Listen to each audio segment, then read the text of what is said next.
I've heard that every podcast has 3 parts or acts, which I heard was ripped off of a movie that we agreed to watch for this program.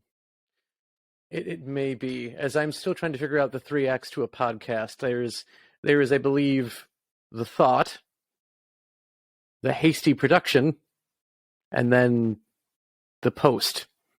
I think that's the podcast. I think those are the three parts to them.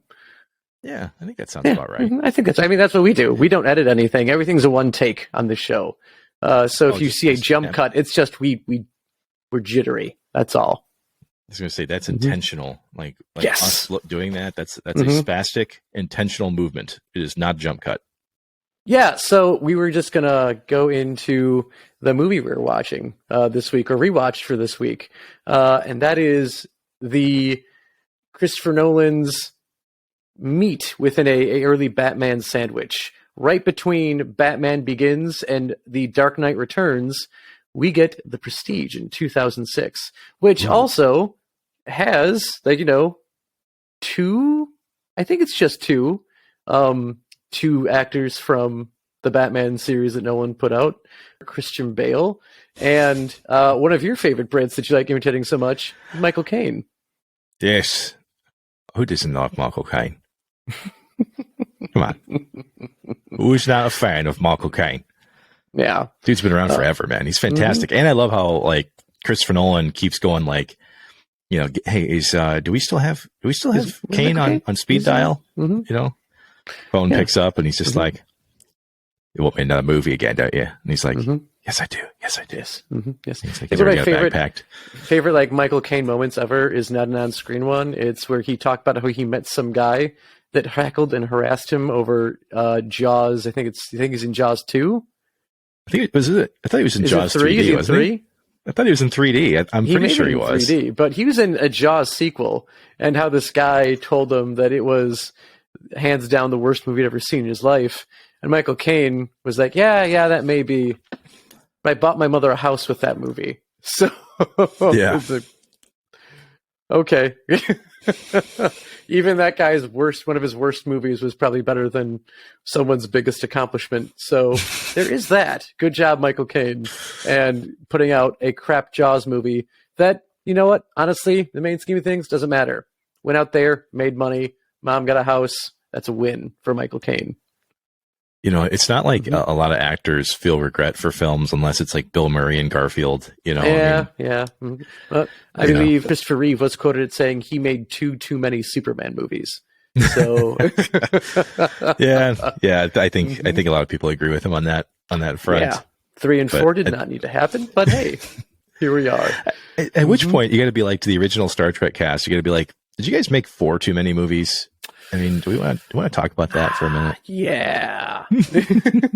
Was it like it was literally like every other one was good? Yeah, basically. 1 didn't do great, 2 was good, 3 didn't do great, 4 was great. Yeah, seriously, man. It's like it's the version of taking prescription drugs in way too many just so that you can get through the duds. That's basically what they did there. Yep, it's like, the first gummy didn't give me anything. I should probably have 2.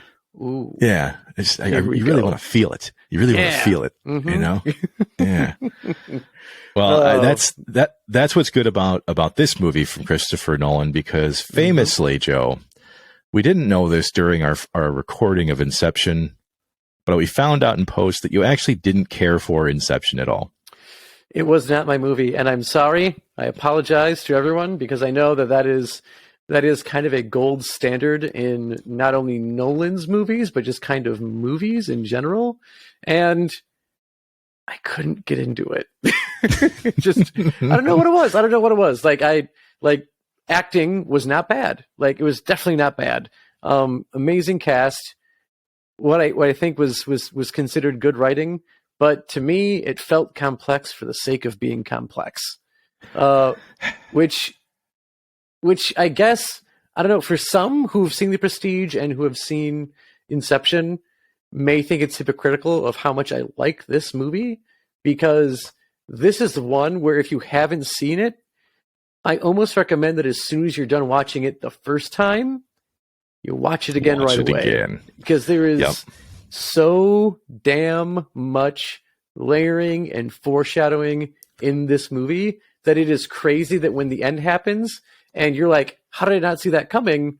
And you watch it again and you can be like, seriously, how did I not see that coming? They laid this out like from start to beginning that this stuff was, that this shit was going to happen. Dude, it's as blunt as getting like slapped across the face. You know, it's like someone's taking the glove off and then they hit you with the glove. It's like, that's what this movie, it's literally 2 hours of. Like it's that nice little posh little white glove just slapping you for like 2 hours. And you're like, but the thing was, Joe, is that I did pick up on a lot of this the first time I watched it. And I know that we always say, like, get to the content, damn it. But I do have a story for this one. Yes. Now, when I first saw this movie, it was all because of a flat tire. So one of the first winters that I was back here in Wisconsin, I was jumping on the highway, heading over to the east side of Madison to go to school, go to college. The moment that I got onto the highway, literally the first part of my trip, I run over this like metal bar that was left on the highway, blow a tire, and I have to immediately go get it replaced. Well, I head over to the only place at that point that I reliably got any kind of auto work done by, and it was Walmart because I was a college student. Yep. And that sounds right. And I was walking up the aisles, wasting some time to get in my car service, and the Prestige is sitting on the end cap. I didn't have a chance to see it in theaters, and I was like, yep, you're coming home with me because today was filled with trauma and daddy like. And I need you. Yes, and that's why I dove in to Magician versus Magician and found out this movie is actually based on a novel by Christopher Priest. And it ended up being adapted by the Nolan brothers, so Jonathan and Christopher. Yes, there's two of them. They're writing partners quite often. And yeah, dude, they let this idea kind of naturally form. Like I said, over 5 years. Like they would do a project, come back to it, do another one, come back. I mean, it was pretty badass, the amount of time they put into it.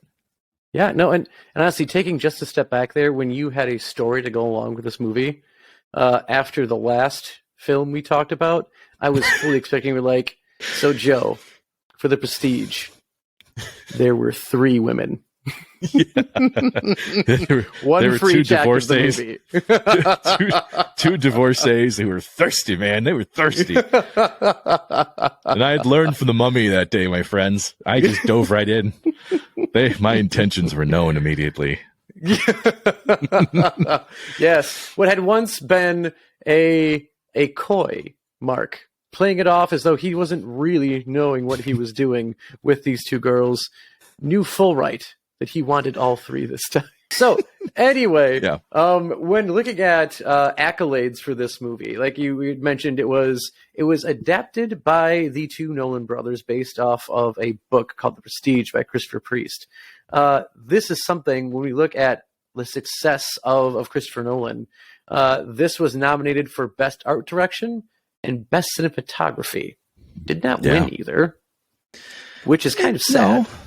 No, it didn't win. It didn't win either. But at the same time, the veneer of a Christopher Nolan film is it wasn't bluntly obvious to everyone at first, right? Like to people who appreciate film art or film production, whatever. Like, yeah, you're probably looking at that and you're feeling noticeably moist the longer that you watch it. Yes, but not everyone is looking for that kind of stuff. And I always found it really cool that Wally Pfister, who is the director of photography, him and Christopher Nolan worked together several times.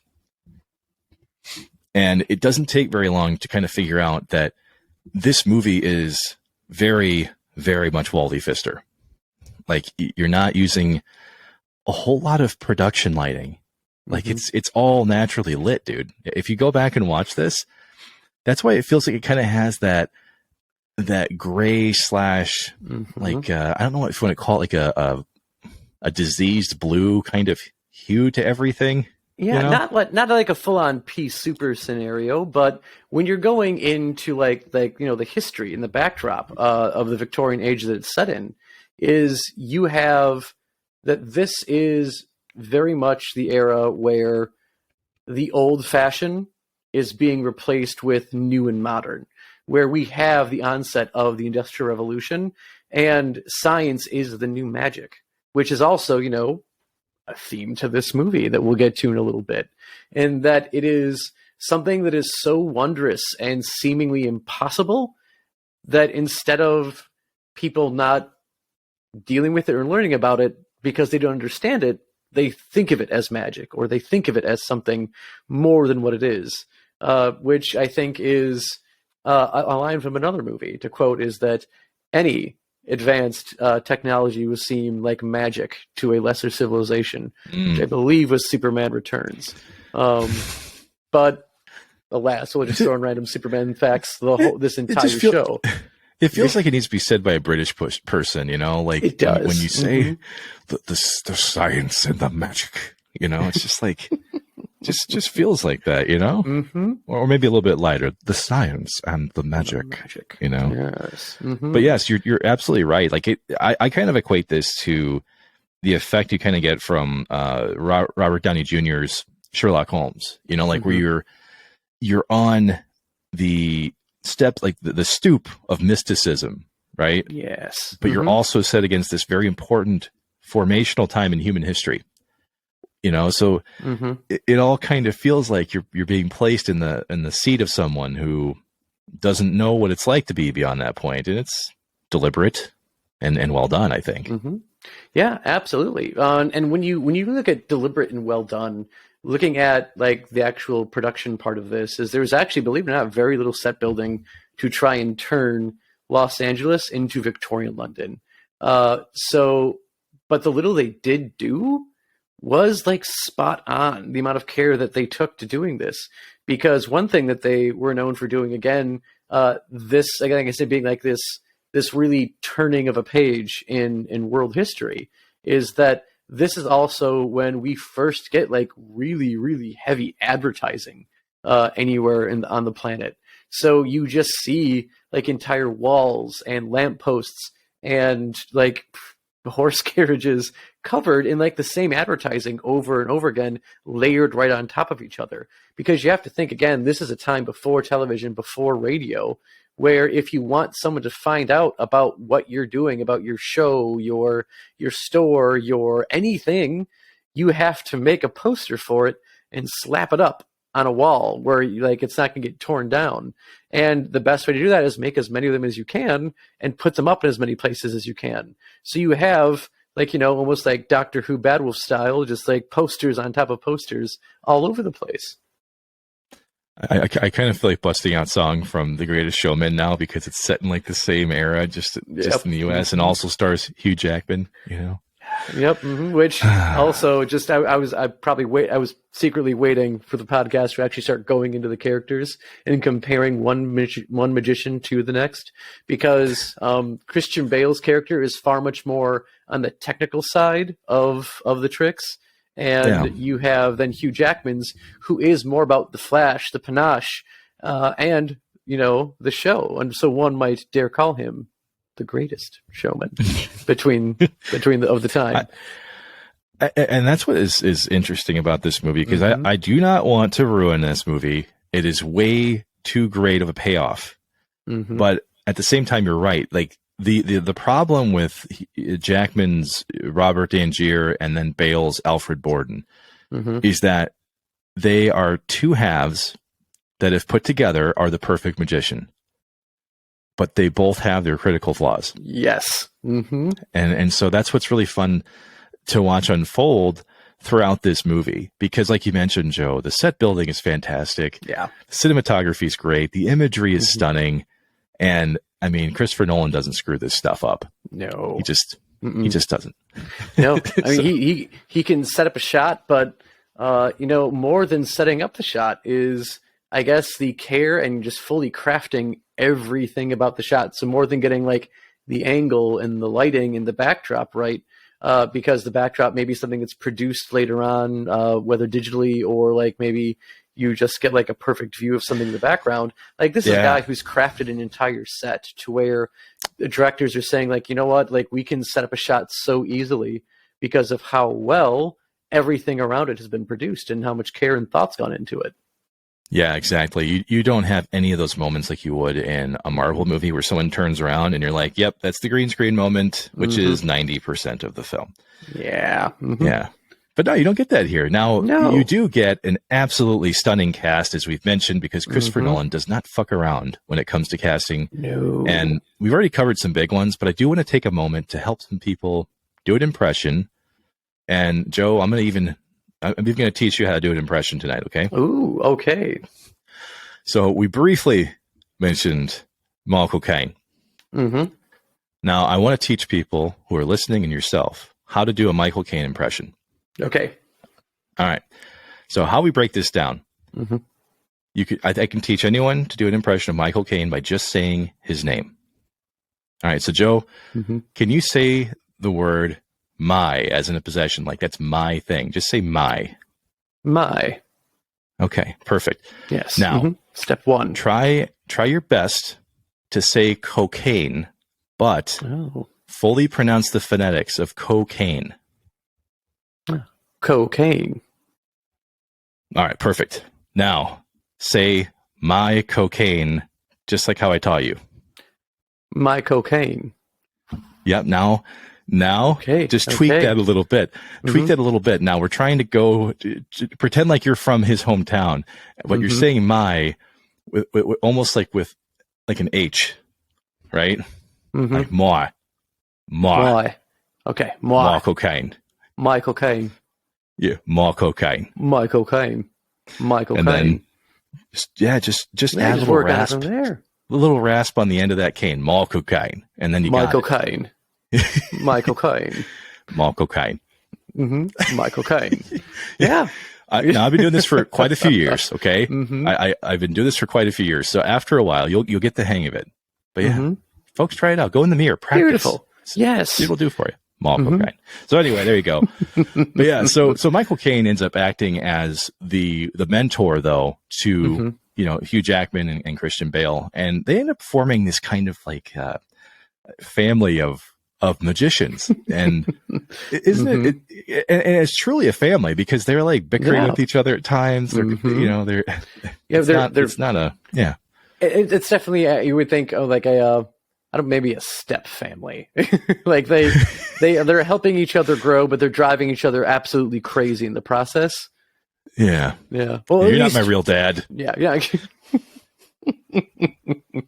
I would say at least maybe like Michael Caine as again like kind of the mentor to both of them. He does that well, and they both respect him. But definitely you see kind of the refusal on both sides of Christian Bale and Hugh Jackman to really do things differently than how one perceives how it should be done.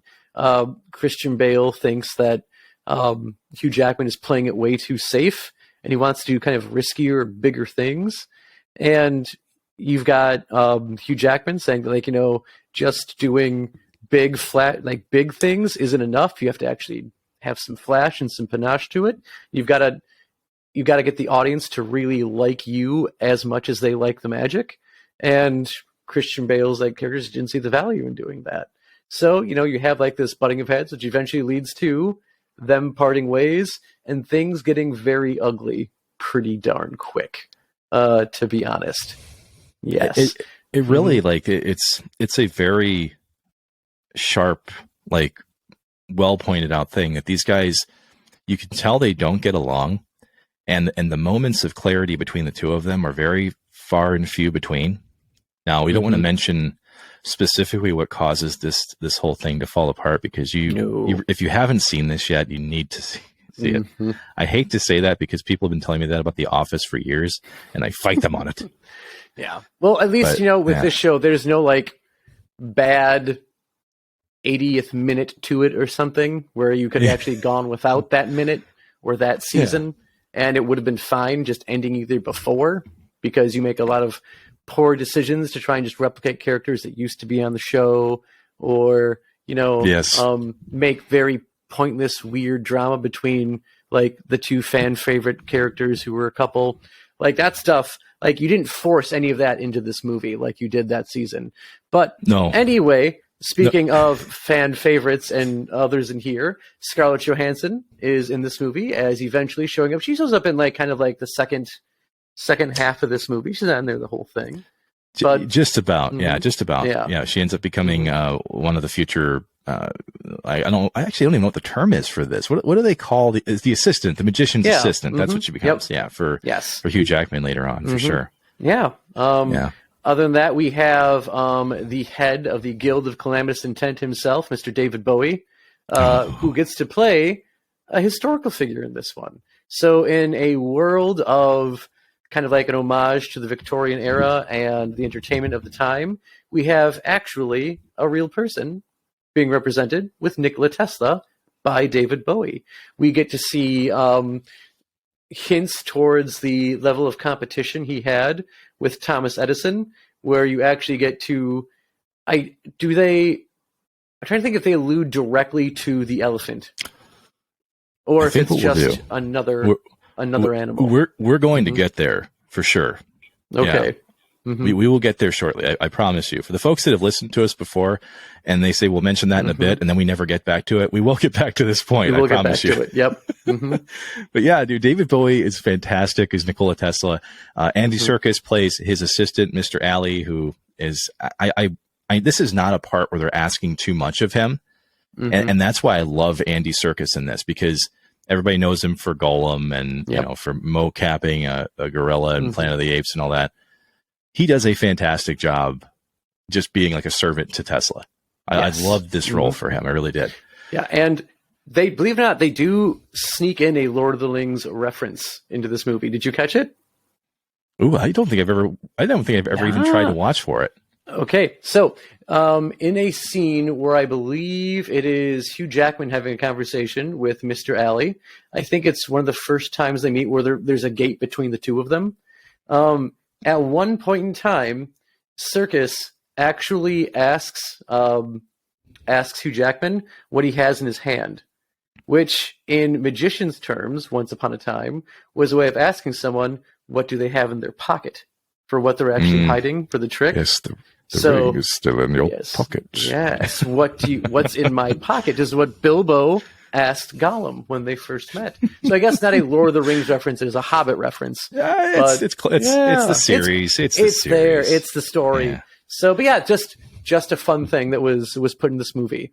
And I mean, there are a lot of things that kind of show up oddly in this movie, like they do in other ones. And you can't say it's a reference to other things because, like, for instance, at one point there is a few jail scenes, and I can tell you who's there. But one of the inmates who is prominently presented has the inmate number D23 on that, which is a sign that this was distributed by Disney. And if you watch The Winter Soldier, Bucky's in his cell number is D23. So just little fun nods to this movie that are made in the future. Now, speaking of fun nods, now the book that I mentioned, I wanted to take a little bit of time here because I did actually go back and read a good amount of it after I saw the movie. And we talked about in the very beginning how there's 3 acts. Well, they mentioned how there's 3 acts in a magic trick, as you mentioned, the pledge, where you presented something. There's the turn, where that thing does something that you're not quite ready to see. And then there's the prestige, where there's the big payoff, right? Payoff. Yeah. So in the book, they don't actually call it these things, okay? They actually call it the setup, the performance, and then the prestige. So it's just a little bit of a tweak. I think the pledge and the turn sound more mysterious. Like they do. They have a better catch to them. Yeah. The setup and the performance sounds pretty missionary to me. Like that's like sex with your socks on. Okay. Yep. It is what the kids refer to as basic, perhaps basic AF. Yes, if I were to be so bold. But it is a fun also part of the movie where Michael Caine just explains the whole thing. He's explaining it to a little girl, I believe. Yes, when he's going over an initial trick where you see a bird in a cage put on a table, you put a cloth over the bird, slam the thing down, pull the handkerchief away. There's nothing on the table, and then you pull the bird out, and the bird seems to be fine. Yeah. Big emphasis on the seems to be fine bit. But yeah, he's explaining the pledge. It's the part where you want to basically, you're showing your audience that, hey, what is in front of you is authentic. I swear by it. It's normal. There's nothing to see here. It is average. It is everyday. And then the turn is some big initial big eye catcher moment where you're going to turn the everyday into something that floors your audience. So it's like, oh, I did not see that coming. And the prestige is the big payoff at the end. So in this case, it was the table and the bird being very ordinary. Then the turn is slamming the bird cage down into the table, and the prestige is the presentation of the bird afterwards, seemingly unscathed. Yeah, it's not just enough to make it disappear. You got to bring it back, right? Like exactly. Because anyone can make anything disappear. I could make a $20 bill disappear. I could make a hamburger disappear incredibly quickly to the point where you may be worried about me. But bringing it back, can't do that. So really, the burger thing is not impressive. It is just worrisome. You can bring it back, but I don't think people are going to want to see that, watch it, or smell it. But regardless of that, there's another piece of the book that does survive into the movie, and this is something that I thought was really cool. It's actually a storytelling method, okay, that's referred to as an epistolary, which is when you actually tell a story through like a series of letters or journals, right? Mm-hmm. And they do the same thing in the movie where you're hearing all of the events that unfold because of journals written by the main characters. And so that was a nice little callback that if you had read the book, you're like, okay, yep, this storytelling method makes sense to me. Okay. Yes. And I'll be blunt with you. The first time I watched it, I thought it was just narration. I didn't even realize it was the journals. And I say, that's the thing with this movie. There is so much that you don't even realize is happening with this. Like, God, like the one I want to go over the most, I don't want to say because it will, like if I say to look out for this, you will then end up guessing the movie, like flat out from the start. So all I can say is that they actually, if you're paying attention, you know what to look for. It's like it is staring you in the face, like the payoff of this movie. But even thinking of like the prestige itself, this movie can be shown, if you think about it, into three large parts where you see the pledge. It is the movie that's being presented to you as it is just honest to goodness, kind of like a war between two magicians just trying to out trick each other. And then you get a turn in the movie where it's like it actually turns out it is much more than that, and their feud is more than just a business. And then you can even start to see a little bit of how they do their business. And then there is the actual prestige, the payoff to the way that, really a couple things, because there's the prestige of showing, one, how you actually see they've done their tricks, but then even to see how they've been like tricking each other. I got to stop you. Mm-hmm. We can't call these tricks. Oh, I'm sorry. Illusions. They're illusions, Joe. I'm sorry. Illusions. Mm-hmm. My apologies. It's just I've had too many 1-hour Fox specials of a masked magician just explaining all these things to me, and I was expecting him to show up at some point in time in this movie, and he never came. Mark, he never Tricks came. Are something a whore does for money. Okay. Oh my gosh. Or candy. Yeah, okay. Or candy. If you're an Arrested Development fan, you'll get that one. But sorry, we haven't covered that show yet. So a little bit of left field. It's on the docket. Yep. Mark he's put it there, bullet pointed it, underlined it, italicized it, and bolded it in the fury that one day I'll agree to do it. Yeah, exactly. It's gonna happen. Okay. It will happen. It'll get there. Just like the soup kitchen in the back of that Prius, it's going to happen. Okay, Joe? But you're right, though. You're right. Absolutely. The way the movie is set up is exactly in the same vein that the trick, or I just said trick. The illusion. The illusion. The way the illusions are set up. But at the same time, the real turning point for the early part of this movie is when these magicians are actually out on their own. They've broken out of this feud situation. Mm-hmm. They're not a happy little family anymore, and now they're off doing their own things. And that's when you really start to get the sabotage, and they're trying to learn from each other. What is the other one doing? And they're actually like putting on disguises and watching each other's performances. Yeah. And I mean, sneaking into the actual performance, because they escalate that. It's more than just like trying to figure it out from a distance. It is suddenly, I'm going to be in your show, motherfucker. Yeah. And I'm going to make your trick. Like, I might sabotage a trick here and there. I mean, it's true. It's true. And I thought it was really brutal because both of these guys clearly have, there's different stakes involved, right? So Borden has a young family. He has a wife that I wouldn't say took a leap of faith to marry him, but there's a lot of uncertainty in their relationship. Yes. Right. And she picks up on it right away, which once again, we're not going to tell you why. Nope. And on the other side, there's trauma that's affecting Angier. And so he's driven more by his hatred of Borden, whereas Borden is actually trying to legitimately create like the greatest magic trick that anyone's ever seen, or the greatest illusion anyone has ever seen. And so that's what leads us to the anyone has ever seen.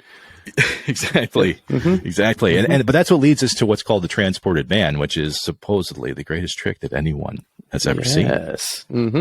So speaking of the greatest trick that's ever seen, we can at least tell you what the trick is without explaining how the trick is done. Because again, explaining how the trick is done will crucially tell you what's going on in the movie and ruin it for you.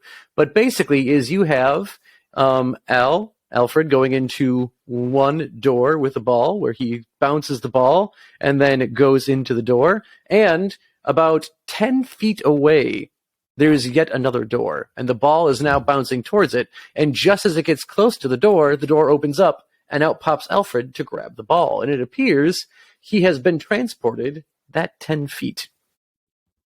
Yeah. How he did it, no one knows. There's no way he could do that quickly.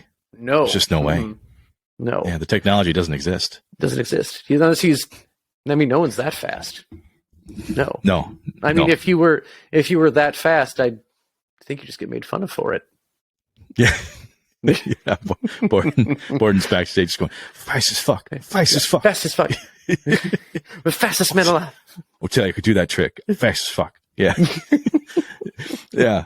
Which, and this is what's great about the transported man is that the first time he does it, they don't actually show the trick itself. All you see is Michael Caine sitting in the audience because he's what's referred to as an engineer, which is the guy that crafts these illusions. And so John Cutter, who's the character that he plays, is known for his ability to show you all the stuff you've probably already seen in the business, but then also create the next greatest and biggest things. So when you see his reaction in the audience, there's not a lot of people there, first off, because he can't dress it up at all. Like Borden is like the worst marketing guy ever. But then you see Michael Caine and he smirks, like he's in the audience like this.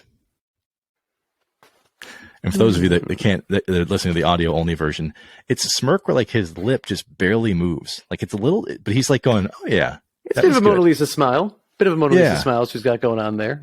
Yeah. Yeah. He's like, okay, that was legit. But then there's like one guy clapping in the audience. And that's all you see is him smirking and then like that one clap. And you're just like, it's like, yeah, this could be a lot better, admittedly. But I mean, that one guy, there's always that one guy at a magic show. Like, because like everyone who's there knows it's an illusion and that there is a natural explanation for whatever's been done. Kudos on the magician for making it so we don't know what that is. But there's that one guy who doesn't know how it was done, like everyone else, but the difference thinks it's actually magic. Yeah. Just blown away. Just it's real to me, god damn it.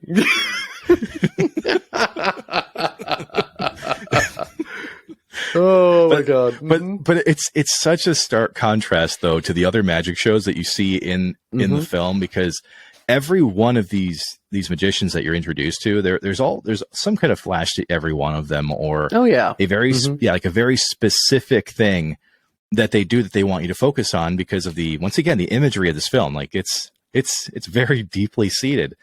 And so when you see Borden with like this badass trick, but I mean, it's dressed up like a bologna sandwich. Like there's just nothing really crazy about it. No. So it was great to know that even with a trick that doesn't look that great, it still drives Angier to the brink of madness. Yes. He's so obsessed. He's so full of hatred that he has to know. And there's no way this can be as simple as Cutter makes it, which, you know, he says, no, he just has someone that looks like him. Yeah, that's it. Who steps up. That's gotta be it.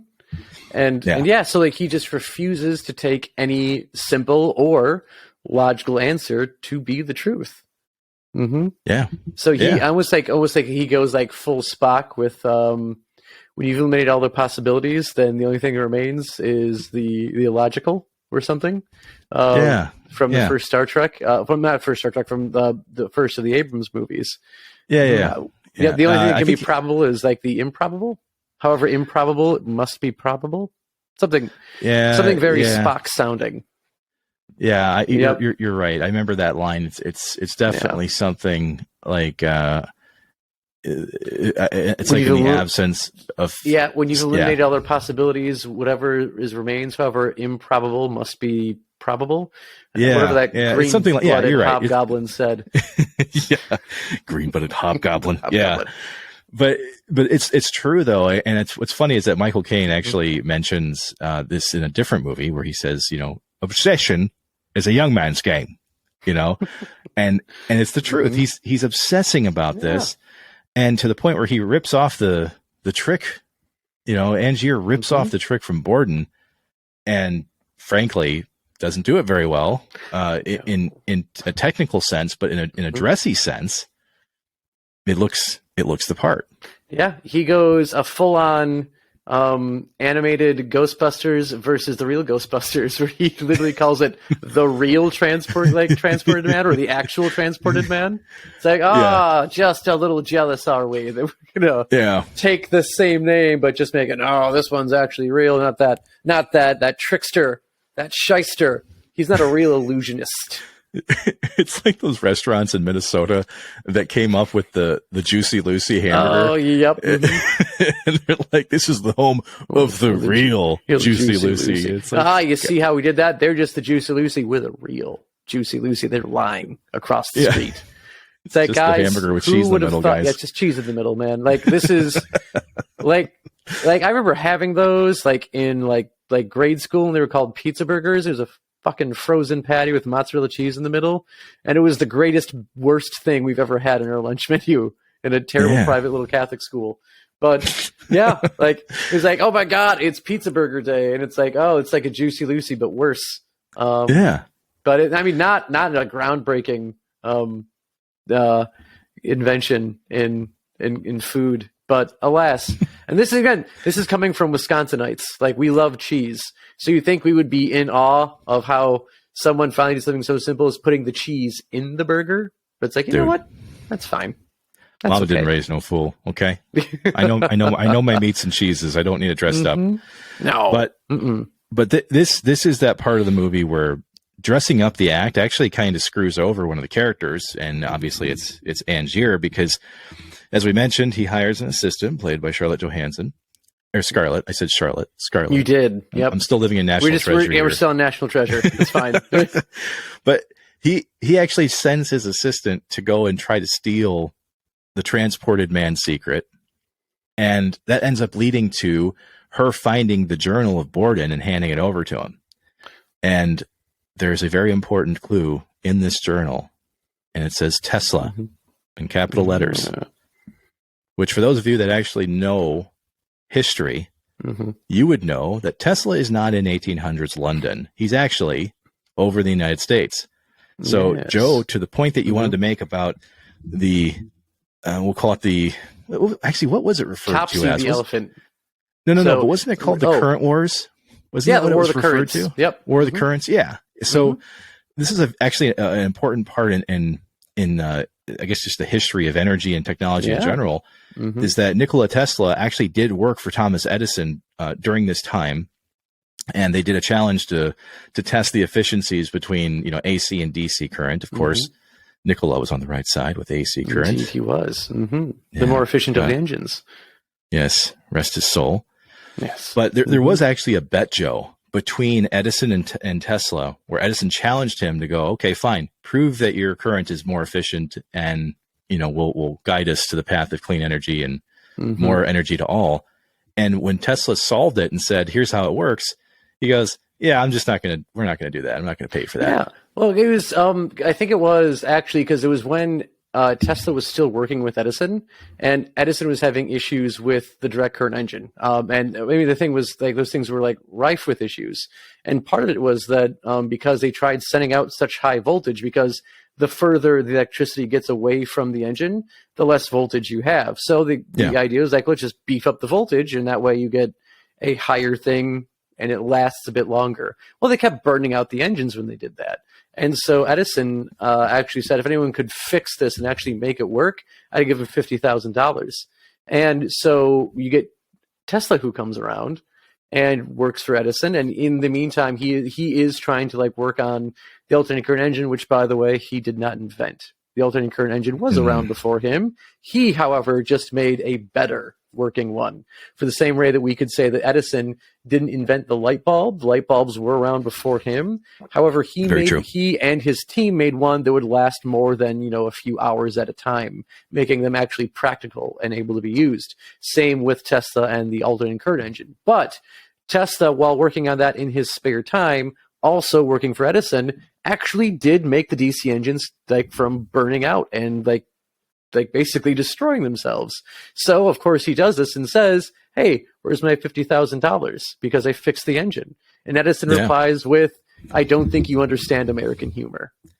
Yeah, I'll just give you a little bit of an hourly raise, but you're not getting anything else. Not getting that. So then that is what makes Tesla mad and decides like, he gets a nickel from someone and says, you see this? I opened my own hotel. Yeah. Slaps Edison and then leaves. or the 1800s version of fuck this shit, I'm out, and then he's just gone. Yeah, but they actually don't make this the focus of this segment of the movie, but they do allude to it. And I mean, we actually mentioned Andy Serkis. Andy Serkis specifically has lines where he talks about how Edison put a smear campaign out against us. And when they're doing a demonstration of the DC current as well, Edison had people who were like planted in the audience to freak out. And so they had to shut down the demonstration and all that. So they don't mention Topsy though.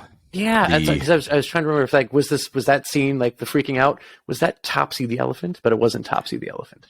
No, it wasn't Topsy the elephant, but for those of you that don't know, Edison definitely tried to show the dangers of DC current, and he did so by electrocuting animals. Yes, it was bad. Like, as much as I don't like the disinformation of making it seem that Tesla was this, absolute god among men going around making these incredible inventions, because a lot of what he made just didn't work. What the stuff he did make was the stuff that did work was revolutionary. I don't want to take that from him, but the same with Edison. He was a businessman, but he was also a cutthroat businessman to the point where he would pay local children to round up stray animals so that way he could make demonstrations of how unsafe alternating current was, and in the public would electrocute dogs and cats and strays. And it got so much to the point where, again, people desperate for money, people's house pets were going missing because kids were literally stealing house pets because Edison was paying them to bring in animals for these demonstrations. And it all ends up coming to a head with Topsy the elephant, where he publicly kills an elephant on a massive metal platform that he sends electricity through using an alternating current engine. Yeah, which I'm happy they don't mention that part in this movie. But I mean, it's like a short history lesson, though. I mean, it's interesting how this is where they chose to wove this in, because David Bowie does a really good job in the limited time that he's in this movie of making Tesla obviously appear very eccentric and soft spoken, and his performance is actually quite layered from that standpoint. Yep. But while he delivers this machine to Angier while he's visiting him, because he pays him to develop this technology based off of Borden's journal, which we come to find out is actually a wild goose chase. He sent Angier on a cross-world trip and was just messing with him. Yep. Thinking that there's no way he's going to actually benefit from going to Colorado to visit Tesla. Yeah. However, as it turns out, it does benefit him to go and see Nikola Tesla. It does. And what's funny about it too is the way that they deliver this machine is kind of cool, because on its face, you just assume, this isn't working. This isn't working. And then suddenly you realize not only did it work, but it worked to peak efficiency. It just sent the target, 25 feet away from where they thought they were going to end up. Yes. And so it does transport things, which is what Angier was after the entire time. But it was a happy accident, as Bob Ross would say. Yes, it was definitely an experiment in relativistic physics, and it didn't matter if you were the distance between transportation would depend on the size of what was being transported. You could actually transport anything of any size in any direction, which is unfortunately how Admiral Archer's prized Beagle goes missing. That's very true. But at this point, though, in this movie, I thought this was a rather fun part, because so far in the movie, we do have some good expectations around what's going on, right? And once again, going back to the themes, how everything that's based on how an act of a magic trick, right? This is how the movie's playing out. So in the beginning, we're familiar with what's going on. We know that magicians do tricks. Okay, fine. But now we're at the point where, okay, we're actually being introduced to something that's somewhat extraordinary that we're not quite sure how to process. Yeah. And so that's how this whole middle section of the film kind of goes, the second act, if you will. And then when that concludes, it brings us back to London. And Angier at this point is a completely different person. Now, he went under the moniker the Great Danton. Yes. But he's much more serious upon his return, isn't he? He is. He is a man changed, which has a lot to do with, what's going on in his personal life in this movie, as well as his need to beat Christian Bale's character throughout the film. So he's gone from caring about his showmanship to just having the better trick and making it so that no one else could figure out how he did it. Yeah. Yeah. And it's pretty clear that there is something that we don't know that Angier knows. And at this point, it's pretty clear that there's something that Borden knows that we don't know. And as this escalates, it's a rather fun journey, because the third act of the movie, which is pretty much, once again, as when Angier comes back from the United States and he's back in the UK, that this sense of gray area really propels this third act. And it doesn't matter how many times I've seen this movie. For third acts in movies, we're used to seeing these like big CGI fests, and one thing beats up another thing until that other thing doesn't move anymore. Yep. Or the hero is being beaten by the main villain for a tertiary character to come in and save the hero, and then the hero saves the day. Seriously, Marvel, it's every fucking movie at this point. I love you, but for the love of God, spice it up. Exactly. That doesn't really happen here, man. Like this is a totally different kind of payoff. And for the majority of this film, you are seeing what's kind of a mystery thriller, but I don't think it really ever gets too deep into that to where you kind of snooze a little bit, I feel like this wick burns pretty strong into this point. And that's what I think really helps sell how this movie concludes, is that you have this like such a big veil of secrecy that you feel like has always surrounded Christian Bale's Borden the entire time. But Angier didn't so much have this behind his performance, because they point out earlier in the movie that there is a specific Chinese magician who's elderly, but the whole point of his act is that he wants you to think that he is so elderly that he's not strong enough to pick up the things in his act. Right. And so they use that imagery to go, this is the actual performance, is him showing you that this is what like he wants you to see. And so we're starting to get that imagery really boiling up to this point, because Angier doesn't want you to see anything about this new trick demonstration that he's bringing back from Colorado. No. And it is interesting though with Angier and how much, like, after watching Yo-Yo Ma, the great Chinese musician that you were referring to before, and how he'd say like he would never want to have his life be the act.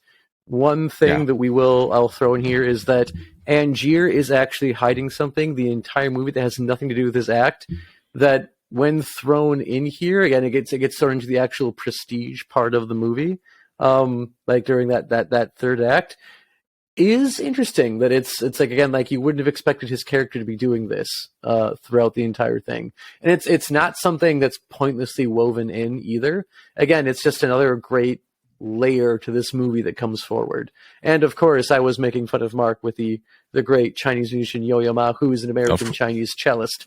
Of course. And it was not the name of the Chinese musician here. I'm doing it now. The Chinese magician.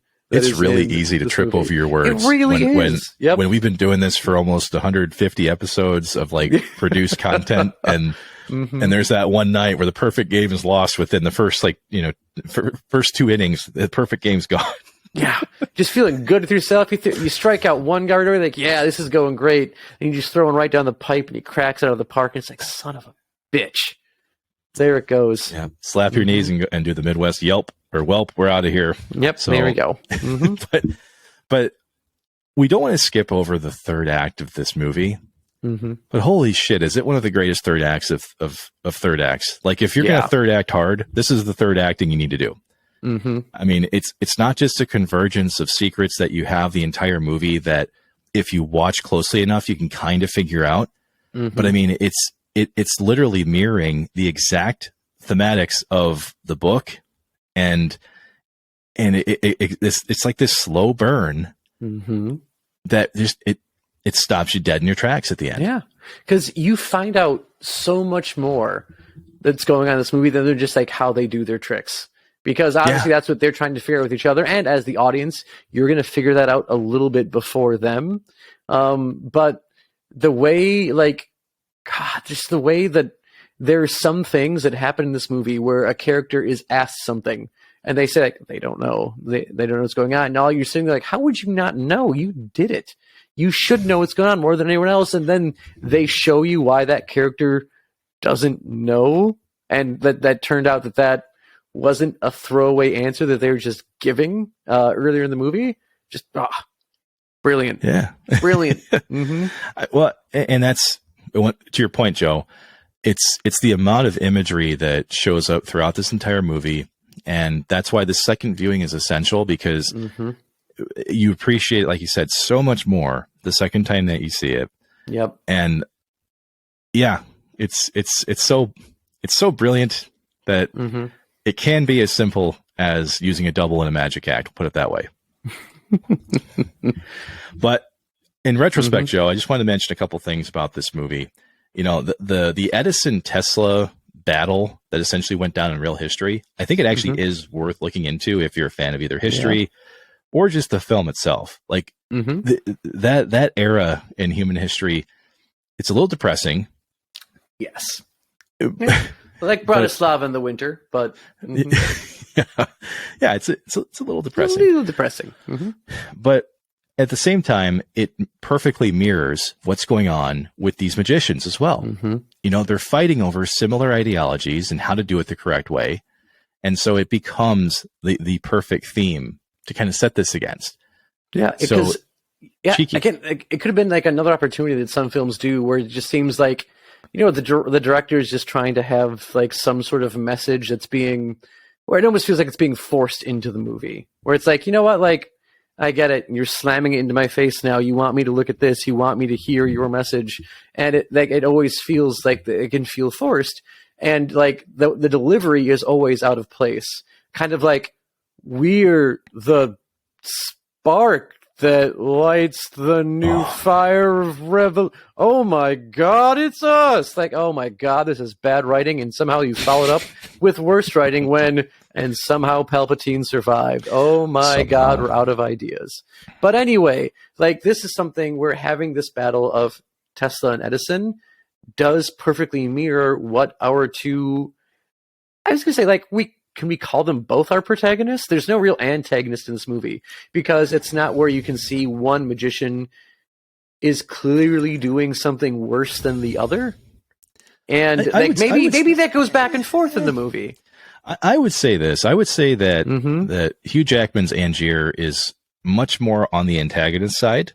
Mm-hmm. There are things about him that you understand and his motivations, but I think less people are going to go to his corner, as opposed to Borden, who I think Borden wasn't necessarily doing the wrong things in terms of how he treated the other people until he's treated that way.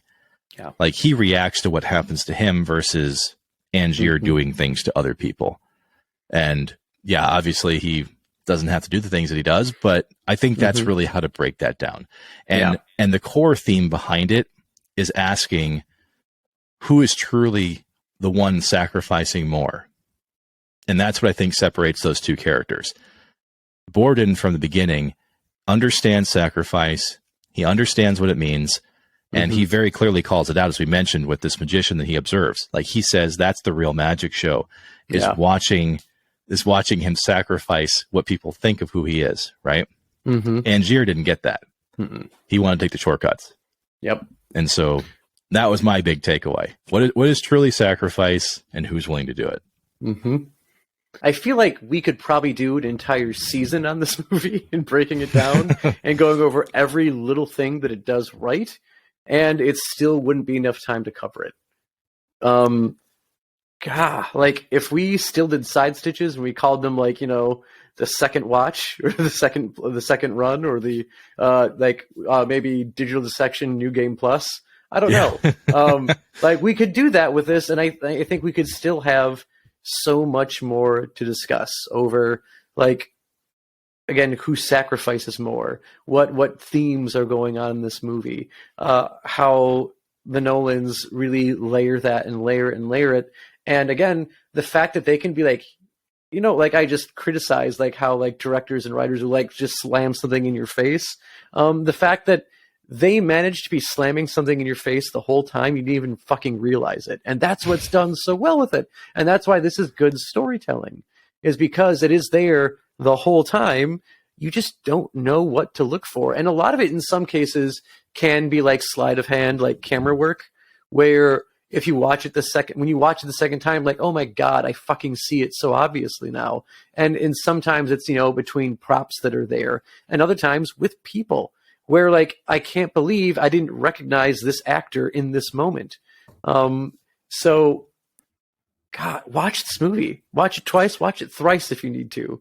Just back to back, clear out your schedule. I mean, if you plan on seeing Avatar 2, don't. Just watch this Prestige 3 times. And I'm not even saying because I have anything against Avatar 2. I haven't seen it yet, and it's probably brilliant, or could be maybe just the second Pocahontas animated movie on a different planet. But I don't know. But definitely this movie is worth watching at least twice, really close to each other. I was going to pull a quote directly out of the movie, Joe. You don't really want to know what's going on with this movie. You want to be fooled. That's the whole point. That's the whole point of what Cutter says in the beginning. You know, you don't really want to know what's going on. You just want to experience something. And so, based on that, everybody, we're happy that you've continued to experience Digital Dissection, and for listening to us over this journey that we've taken over the past 2 seasons of content. But as always, we appreciate all that the Dissection crew does for us week after week. We really do appreciate your support, and it goes a very long way. But if you did happen upon this show by accident, why not drop us a review or a comment, or say something about the show down into that little text box section. We love to hear from you. So feel free to message us at digitaldissectionpodcast@gmail.com. We welcome your ideas for future shows, or possibly The Transported Man, your take on it, and, well, really anything else regarding magic that you would like to discuss. So Speaking of magic that you'd like to discuss, because this is an episode about magic, and we don't do any editing to this podcast, I will just say thank you.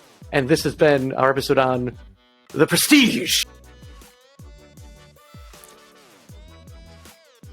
For those of you that listen to the audio-only program, I apologize. That's why the video's here.